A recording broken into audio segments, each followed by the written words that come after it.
Ik rītu pamostoties, es domāju par to, kāda būs mana diena. Vai tā būs parasta?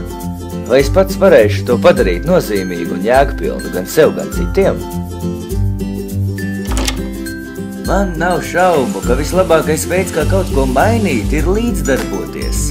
Tas būtībā ir process, kurā man kā jaunietim ir iespēja piedalīties sev svarīgu jautājumu lemšanā, veidot apkārtējo vidi sev un draugiem, lai dzīve nešķistu tik vienkrāsaina.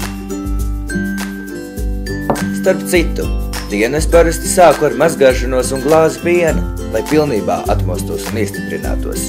Tās it kā tik ikdienišķas lietas, kas man palīdz pilnvērtīgi līdzdarboties. Līdzdalībai ir plašas iespējas, piemēram, viedokļu paušana dažādos sociālajos medijos. Protams, brīvprātīgais darbs. Un visdažādākie projekti, publiskās kampaņas, akcijas.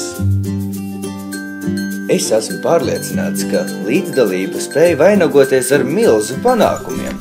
Piemēram, tiek iegūtas jaunas prasmes, zināšanas.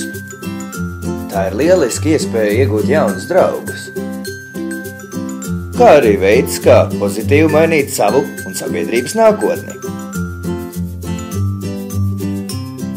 Galu galā ir svarīgi izvēlēties, kādā virzienā doties. Nesēdi malā. Līdzdarbojies.